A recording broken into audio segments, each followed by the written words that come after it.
RTS Info, Sandra Viscardi. Le président qui a modernisé la France, dans la bouche de François Hollande, l'ancien président français, l'hommage à Valéry Giscard d'Estaing, lui aussi ancien président de la République, décédé hier à 94 ans des suites du coronavirus. Lors de son unique septennat, la légalisation de l'avortement ou le droit de vote à 18 ans. Dans tout l'Hexagone, les hommages se multiplient. Écoutez celui d'Hervé Morin, président de la région Normandie et ancien ministre de la Défense. Valéry Giscard d'Estaing, il a été un peu, pour tout centriste qui se respecte, notre mentor, et il a été pour moi probablement la plus belle intelligence que j'ai jamais rencontrée. Capacité d'analyse et de réflexion qui était absolument exceptionnelle. Ça a été une source d'inspiration parce que je me reconnaissais dans sa volonté de construire une Europe puissance, même si tout ça malheureusement a échoué. Dans sa volonté aussi de rendre la démocratie française plus apaisée.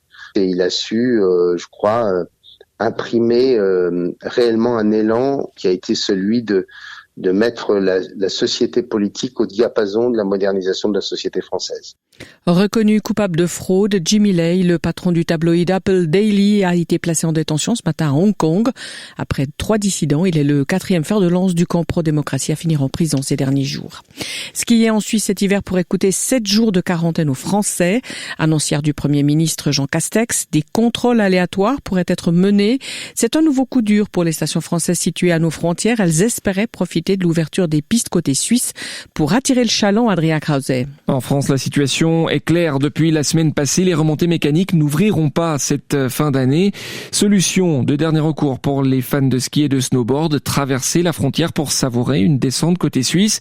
Mais les mesures de dissuasion annoncées hier changent la donne. Un nouveau manque à gagner pour certaines stations de l'Hexagone, à l'image de celle de Châtel par exemple, située sur le domaine franco-suisse des Portes du Soleil. Pour Jean-François Vuarrand, directeur de Châtel Tourisme, cette quarantaine va peser lourd. C'est très compliqué parce qu'il y a probablement des personnes qui avaient peut-être capitalisé sur le fait de venir séjourner et s'héberger à Châtel et puis profiter de la glisse sur le secteur suisse des Portes du Soleil. Probablement que ces gens ne viendront pas, même si nous mettons en substitution de la glisse un programme d'activité, d'animation pleine nature très renforcé. Celui-ci ne viendra pas remplacer l'offre de glisse qui est tant attendue, notamment pour cette période de début de saison. Et selon Paris, ce sera au préfet d'appliquer la disposition contactée. La préfecture de Haute-Savoie nous a précisé qu'aucune décision formelle n'avait été prise jusqu'à présent. Dans une heure débute à Berlin-Zone le procès d'un criminel de guerre présumé.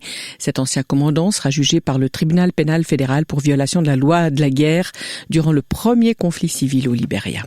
La pandémie actuelle a mis en lumière la fragilité de certains revenus et les lacunes de notre système de sécurité sociale. Dixit Florence Natter. Elle est députée, présidente du Parti socialiste neuchâtelois et elle a déposé hier un postulat devant le Grand Conseil pour mettre en place une assurance générale de revenus. Postulat accepté malgré l'opposition de la droite. Alors il s'agit de mettre en place non pas un revenu de base, mais une assurance sociale supplémentaire pour pallier les difficultés passagères. C'est vraiment une assurance pour combler les failles du système. Donc, par exemple, pour la perte de gain maladie pour les personnes qui n'auraient pas d'assurance perte de gain maladie, ou par exemple pour les indépendants qui n'ont évidemment pas droit à l'assurance chômage et qui se retrouvent, comme on l'a vu dans le cadre de la pandémie, à devoir cesser du jour au lendemain leur activité. Et ça peut être aussi pour des ménages qui n'ont pas, je dirais, un revenu minimum vital respectable malgré le fait que ces personnes-là travaillent. Donc c'est vrai que ça peut couvrir plusieurs éléments, mais c'est vraiment l'idée quand même d'une assurance et pas d'un revenu de base inconditionnel. Florence Natter avec Virginie Langerock. Le Conseil d'État a maintenant 1 an pour revenir avec une proposition chiffrée devant le Grand Conseil neuchâtelois. Happy birthday Jean-Luc. Oui, Godard fête 90 ans aujourd'hui. Un bel âge qui n'empêche pas le cinéaste de travailler à 2 nouveaux longs métrages. Alors pour célébrer dignement cet anniversaire, le Cinéma Rex à Berne projette aujourd'hui Adieu au langage en 3D et puis l'œuvre la plus récente du cinéaste, le livre d'images, Palme d'or spéciale à Cannes en 2018. Le Goncourt des lycéens a été décerné hier à l'écrivaine camerounaise Djali Amadou Amal pour son roman Les Impatientes. Vedette de la littérature dans son pays, jamais publié en France, Djali Amadou Amal faisait partie des 4 derniers auteurs en lice pour le Goncourt, celui des grands cette fois. S'inspirant de sa propre expérience de femme mariée de force à 17 ans à un mari violent et polygame, son roman dénonce la condition des femmes dans la région du nord du Cameroun. C'est absolument briser les tabous, c'est mettre à nu aussi les tares d'une société qui se veut parfaite J'ai été accusée quand même de faire la honte de la communauté, puisqu'il faut le rappeler quand même, on appartient toujours à une communauté en Afrique et j'avais pratiquement la moitié de la communauté qui était absolument contre tout ce que je raconte et évidemment pour la plupart ce sont les hommes. Et puis l'autre moitié constituée de femmes, de jeunes, aussi bien des filles que des garçons qui sont contents quand même qu'enfin quelqu'un se lève et disent voilà tout ce que tous ils pensent et qu'ils ne peuvent pas exprimer.